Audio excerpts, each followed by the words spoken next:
राजू पानी पूरी का ठेला लगाता था और उसकी 4 साल की एक बेटी थी और एक खूबसूरत बीवी जो माँ बनने वाली थी।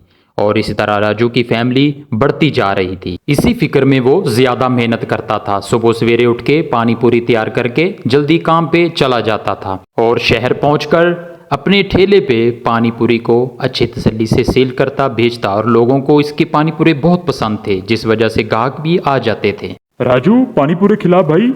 आटे की या सूजी की भैया जी? हाँ दोनों तरह की खिला दो भाई। हाँ आपकी पानी पूरी इतनी मजे की होती कि मजा आ जाता है। राजू भाई 50 रुपए की पानी पूरी कर देना और पानी थोड़ा सा ज्यादा कर देना। जी अभी कर देता हूँ। आने जाने वाले हर इंसान की नज़र राजू के ठेले पर पड़ ही जाती थी और पानी पूरी ऐसी चीज़ है जो देखता था उसके मुंह में पानी आ जाता है। इसलिए लोग उसके ठेले पर रुकते, पानी पूरी खाते और आगे चले जाते। लेकिन कुछ दिनों से राजू के ठेले पर लोगों का रश कम हो गया था क्योंकि मौसम खराब हो गया था और रोजाना बारिश आने लगी। इसलिए लोग सड़क पर कम रुकते थे। बिकनी पर असर होने से उसकी रोजी रोटी पर भी फर्क पड़ा था। ये लो रोटी खा लो। सीमा क्या बात है, परेशान नजर आ रही हो? पूजा कहाँ है, नजर नहीं आ रही? वो पड़ोस में अपनी सहेली के साथ खेलने गई है और मालिक मकान आए थे। वो मकान का किराया मांग रहे थे। बोल रहे थे कि 15 दिन ऊपर हो गए हैं, अगर 7 दिन के अंदर किराया नहीं मिलेगा तो मकान खाली करना पड़ेगा। उन्हें हमसे ज्यादा किराया देने वाले किराएदार मिल रहे हैं। अरे तो परेशान मत हो, परेशान होगी तो बच्चे पर बुरा असर पड़ेगा। मैं मालिक मकान से बात करूंगा, वो मान जाएगा, कुछ दिन की मोहलत दे देगा। राजू अपनी बीवी को तसल्ली दे देता है लेकिन खुद भी परेशान था क्योंकि उसी शाम जब वो वापस लौट रहा था तो लोगों में तूफान और बारिश की बातें हो रही थी। अरे राजू तुमने सुना है कि खबरों वाले कह रहे हैं कि मौसम 4 दिन खराब रहेगा, बहुत ज्यादा तेज बारिश और बहुत ज्यादा तेज आंधी आने वाली है। तो हमने तो सोचा है कि कुछ दिन हम बाहर नहीं निकलेंगे। जी हाँ तुम ठीक ही कह रहे हो भैया, अब 2 3 4 दिन अब घर ही रहेंगे क्योंकि मेरी तो बहुत अच्छी खासी बिक्री हो जाती है। क्योंकि आंधी तूफान आने से बारिश रुक जाएगी, सड़कों पर पानी रुक जाएगा तो मैं तो फंस जाऊंगा, तो वापस घर कैसे जाऊंगा। चलो चलते हैं। राजू शाम की इस हुई बात को सोच सोच कर करवट बदलते जा रहा था और परेशान था कि अब मैं क्या करूं, सुबह काम पे जाऊं या ना जाऊं, किराया भी देना था। इसलिए वो मालिक मकान से बात करने के लिए जाता है। अगले महीने में आपको किराया दे दूंगा क्योंकि अभी बारिशों का मौसम है तो काम बिल्कुल भी नहीं है। देख राजू, मकान किराए पे देने से पहले ही मैंने ये शर्त रखी थी कि मुझे किराया टाइम पे चाहिए, पर तो हर बार किराया लेट कर देता है। अब मैं और इंतज़ार नहीं करूँगा, 2 दिन तक किराया चाहिए, नहीं तो मकान खाली कर दो। मेरे पास इतना टाइम नहीं है कि तेरे से बात करूँ, मुझे काम से जाना है। राजू फिक्र में डूबा घर को वापस लौट आता है। उसके पास और कोई चारा नहीं होता। वो सुबह फिर पानी पूरी वाले ठेले को तैयार करके निकलने लगता है। पड़ोस वाली बाजी कह रही थी कि 2 3 दिन तक बहुत ज्यादा बारिश होने वाली है, तो इससे अच्छा है कि आप काम पे ना जाएं। सीमा, मैंने मालिक मकान से बात की थी लेकिन वो नहीं माने। उन्होंने कहा कि 2 दिन तक मुझे किराया चाहिए, इसलिए मुझे ठेला लगाना ही पड़ेगा।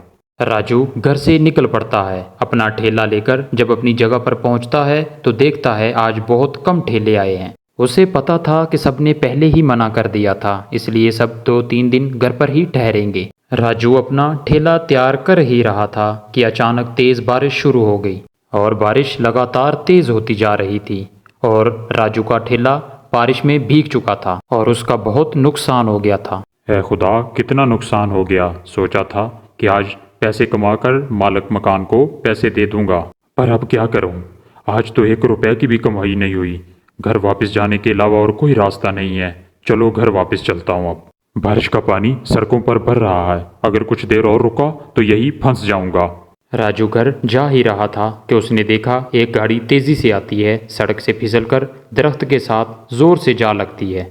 राजू ऐसे हादसे को देखकर एकदम परेशान हो जाता है। वो देखता है कि गाड़ी एक औरत चला रही थी और उसके साथ एक बच्चा बैठा हुआ था जो रो रहा है। औरत को ज्यादा चोट आई थी जिस वजह से वो बेहोश हो गई और छोटी बच्ची को कुछ खरोशें आई थी जिस वजह से वो रो रही थी। राजू उनके पास भाग कर जाता है और छोटी बच्ची को गोद में ले लेता है और लोग उसका साथ देने से मना कर देते हैं। है खुदा, पता नहीं ये कौन है, इसके हाथ पर चोट आई है। चुप हो जा बिटिया, अगर कुछ ही देर तक हॉस्पिटल ना लेकर गया तो बहुत बड़ा मसला बन सकता है। ओ ऑटो वाले भाई रोको, अरे गाड़ी वाले रोको, अभी यहाँ तो कोई भी नहीं रुक रहा, कोई भी मदद करने को तैयार नहीं है। मैं इन दोनों को इस हालत में मरने के लिए नहीं छोड़ सकता। अब मैं क्या करूँ, अब तो एक ही रास्ता बचा है। राजू को कुछ समझ नहीं आ रहा था और औरत की मज़ीद हालत ख़राब होती जा रही थी और खून बह रहा था। राजू अपने ठेले का सामान उतार कर उसको खाली करके ऊपर उस औरत को बड़ी मुश्किल से लटाता है और साथ छोटी बच्ची को भी बिठाता है और उसको ठेले को आगे लेकर बड़ी मुश्किल से हॉस्पिटल पहुंचता है। उसे इस हालत में देखकर नर्स उसको बड़ी जल्दी से एडमिट करती है और बच्ची को भी साथ। राजू उस छोटी बच्ची को संभाल रहा था जो रो रही थी और उसके हाथ पर चोट लगी थी, और राजू ने फ़ोन कर दिया था अपनी बीवी को ताकि वो परेशान ना हो।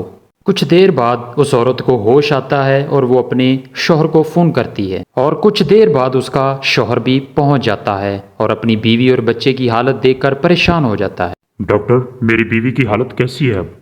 अभी ये क्या हो गया? मैंने तो समझा आप अपने माँ बाप के घर पहुंच गई होगी।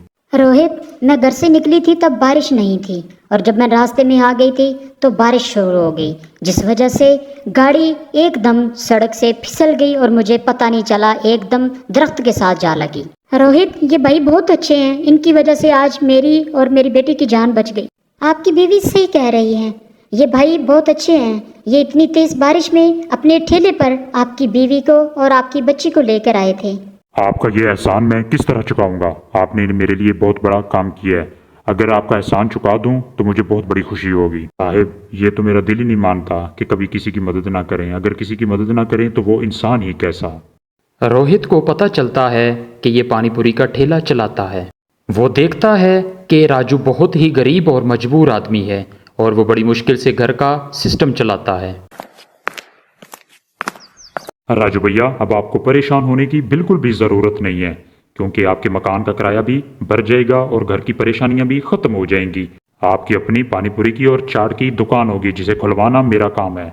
रोहित की बातें सुनकर राजू के चेहरे पर मुस्कुराहट आ जाती है और कुछ ही दिन बाद रोहित उसको दुकान खोलकर दे देता है जो बहुत शानदार होती है। राजू को उसकी अच्छाई का फल मिल जाता है और उसकी सारी परेशानियां दूर और ख़त्म हो जाती हैं।